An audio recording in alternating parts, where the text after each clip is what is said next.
Olá, embaixadores do Rei, tudo bem com vocês? Que saudades estou de vocês, muitas saudades de vocês. Saudades de poder lecionar, de aprender com vocês, de estar juntinho de vocês. Hoje nós vamos falar um pouco sobre parábola do semeador. Essa parábola foi contada por Jesus, assim como as demais parábolas. Jesus usava esse método para ensinar as pessoas. Mas vocês sabiam que Jesus falou em torno de mais ou menos 40 parábolas? Isso mesmo. Jesus ensinou muita coisa, deu muitos exemplos através das parábolas. Esta parábola em especial, a parábola do semeador, ela está registrada lá no livro de Mateus, capítulo 13, do versículo 3 ao 23. Mas vocês saberiam me dizer o que é uma parábola? E para que serve uma parábola? Vamos ver?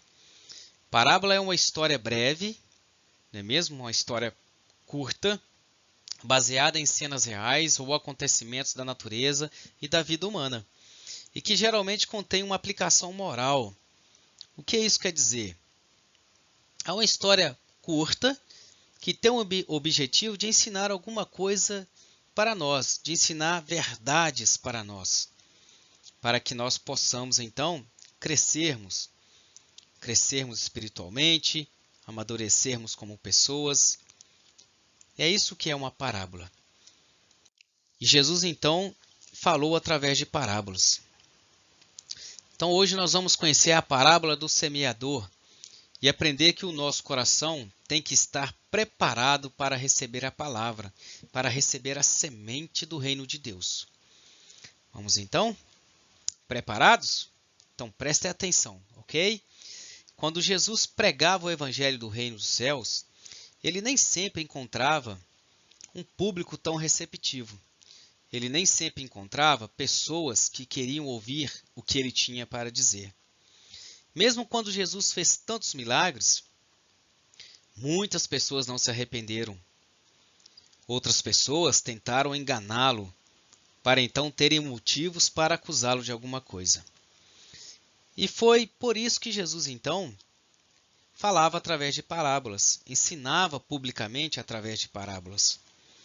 O problema que Jesus enfrentava naquela ocasião era que muitas pessoas, apesar de terem ouvidos para ouvir, tinham seus corações endurecidos, enrijecidos, igual a pedra.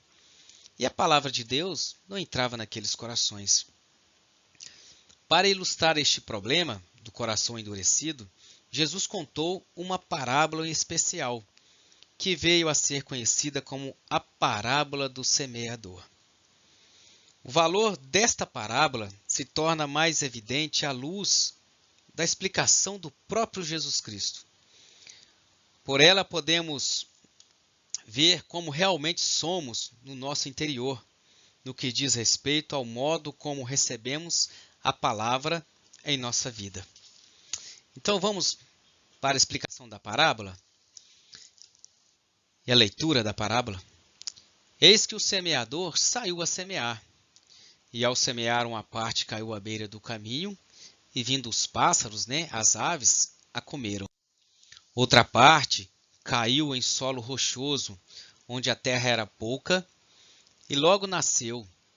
E visto que a raiz não era profunda, rapidamente veio o sol e secou a sua raiz, e elas morreram.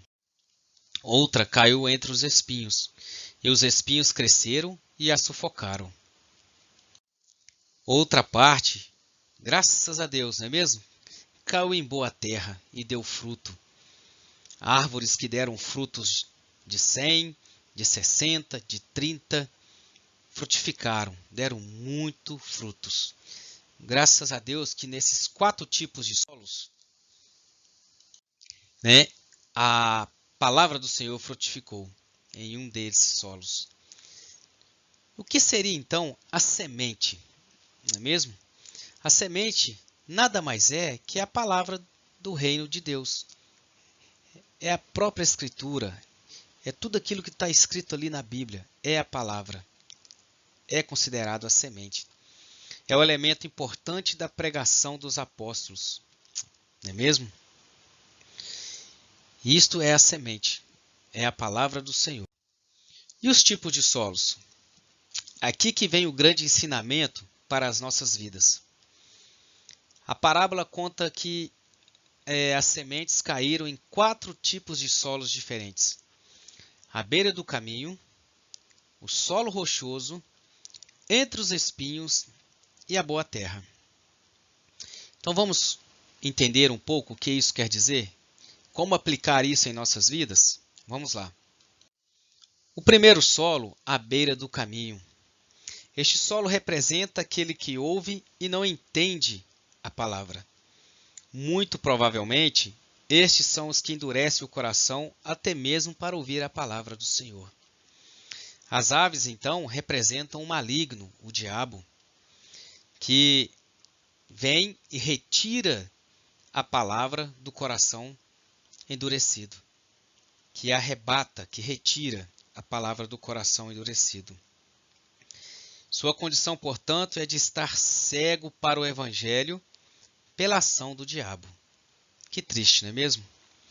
Ainda que Satanás contribua para a sua cegueira espiritual, ela acontece também pela dureza do seu próprio coração. Então nós não podemos culpar o diabo por tudo, pois nós temos culpas também, pois o pecado está em nosso coração, não é mesmo? E o segundo solo? O solo rochoso. Esse solo representa aquele que ouve e recebe com alegria a palavra, mas não tem raiz em si mesmo. Por isso dura apenas pouco tempo. A plantinha que começa a brotar logo morre, porque não tem raiz. Quando surge um problema, quando surge uma tribulação, quando ele é perseguido por alguém, na escola, no trabalho, por causa da palavra de Deus, logo ele se escandaliza, logo ele se esquece da palavra do Senhor. Mas estão sem raiz, pois não são fundamentados na palavra. Se nós não nos alimentarmos da palavra do Senhor, a semente não terá raiz em nossos corações. De modo que quando os problemas surgem, não há resistência e o tropeço ocorre. O abandono da palavra do Senhor ocorre. Aqui então aprendemos, turma, que uma recepção emocional sem uma base sólida da palavra do Senhor, da palavra de Deus, não permitirá uma posição firme contra a tribulação e a perseguição. Quando vier os problemas sobre a nossa vida, se nós não tivermos uma raiz firme na palavra do Senhor, a gente não vai conseguir suportar.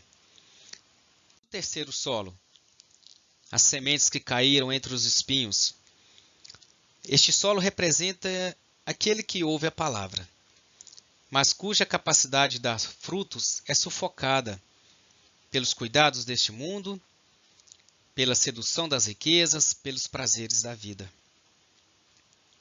Vamos explicar cada um desses espinhos, ok? Os cuidados deste mundo, aqui chamado de espinhos, sedução das riquezas, prazeres da vida. Cuidados deste mundo podem nos levar a ficar despreparados para o dia da vinda de Jesus. O perigo nos cuidados e ansiedades é que eles podem distrair nossa mente do que é realmente importante. Não é mesmo? Aquilo que a palavra tem para nos ensinar. O mundo tem muita coisa que é legal, que chama a nossa atenção, mas nós precisamos ter muito cuidado e fazer separação daquilo que agrada a Deus, daquilo que não agrada a Deus. O que não agrada a Deus, nós não podemos fazer parte. Ok?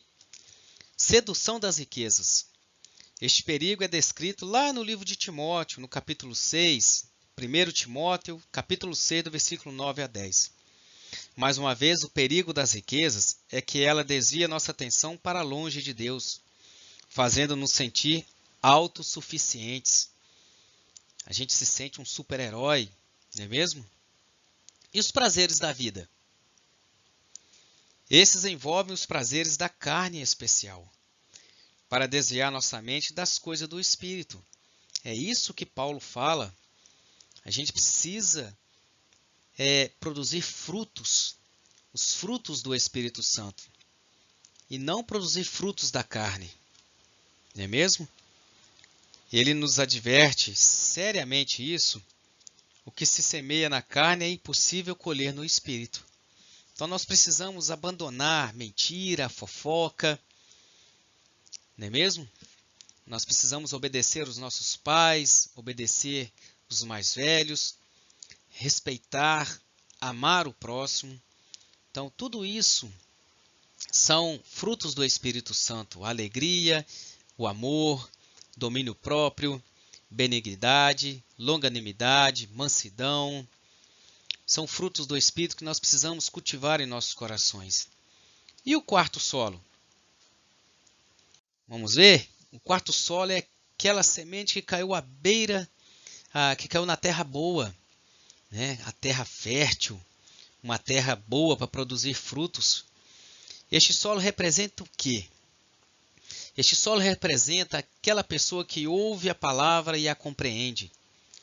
Aquela pessoa que dá frutos e produz muito. O evangelista Lucas, ele diz que a palavra com um coração bom e reto, e quem tem um coração bom e reto e retém essa palavra, vai perseverar, vai produzir muitos frutos. Aqueles que têm um coração reto, são eles que vão entender a palavra de Deus, são eles que vão guardá-la e com paciência produzir frutos. Que frutos são esses? É você evangelizar, não é mesmo? É você falar do amor de Jesus, é você falar do pecado, o pecado que aborrece a Deus, que faz separação entre nós com esse Deus que é santo. Será que nós temos falado da palavra do Senhor aos nossos colegas na escola, aos nossos vizinhos? Pensem nisso, não é mesmo? Jesus fez, essa parábola com o intuito de mostrar às pessoas e chamar a atenção delas para que tipo de solo é o coração de cada uma delas. Será que é um solo à beira do caminho? Será que é um solo rochoso? Um solo cheio de espinhos? Ou é um solo onde a terra é boa? Qual solo é o teu coração? Essa é a pergunta que eu gostaria de fazer para vocês, né? No entanto, uma coisa é compreendê-lo, outra, muito diferente, é fazer a aplicação do mesmo. Então, entender a parábola, às vezes, pode ser até fácil para nós, entender o que Jesus queria dizer. Mas é aplicar essa parábola na nossa vida. E pegar o que a gente aplica na nossa vida e aplicar na vida do próximo, de outra pessoa. Então, precisamos fazer a aplicação de maneira instigante, nós não podemos desanimar. Por isso, eu vou fazer uma pergunta para vocês. Que tipo de solo você é? Você é o solo à beira do caminho? Se você já ouviu o Evangelho de Cristo e do seu reino, mas ainda não é um cristão, você é um solo à beira do caminho. Se você pode estar no processo de endurecimento do seu coração, você é um solo à beira do caminho. Deste modo, está suscetível ao engano do maligno, de Satanás, que de alguma forma quer cegá-lo e não permitir que a palavra de Deus tenha o efeito desejado em você. Você é o solo rochoso? Se você recebeu o Evangelho alguma vez, mas não está sendo fundamentado na fé, você é um solo rochoso. Se você provavelmente vai cair quando a perseguição ou tentação vier pelo caminho, pelas circunstâncias da vida, você é um solo rochoso. Você é como solo com espinhos? Se você recebeu o Evangelho alguma vez, mas está se tornando muito preocupado com os cuidados, com as riquezas, com os prazeres deste mundo, você é um solo cheio de espinhos. Você não será capaz de dar frutos, infelizmente. Lembre-se do que Jesus disse sobre ramos que não produzem frutos. Esses 3 solos são solos que não agradam ao nosso Deus. São solos onde a palavra, onde a semente do reino de Deus não vai produzir frutos. Mas pela honra e glória do Senhor Jesus, eu tenho certeza que o coração de vocês é um solo onde há terra boa, onde a semente irá crescer e produzir frutos. Se você tiver recebido o Evangelho e está dando frutos, você é um solo de terra boa. Então você tem demonstrado várias coisas importantes. Preste atenção nisso. Você tem um coração reto, justo. Você veio a entender a palavra de Deus. Você manteve a perseverança. E assim, a palavra de Deus tem sido capaz de produzir o efeito pretendido em sua vida. E que efeito é esse? Que fruto é esse? É o fruto da salvação. Quando nós somos impactados com a palavra de Deus, nós reconhecemos que somos dependentes totalmente do Senhor Jesus. Reconhecemos que somos pecadores e que sem Ele nós não alcançaremos os céus. Nós precisamos de Jesus para sermos salvos. Nós precisamos que a palavra do Senhor, que essa semente, seja fecunda em nossos corações e cresça e produza muitos frutos.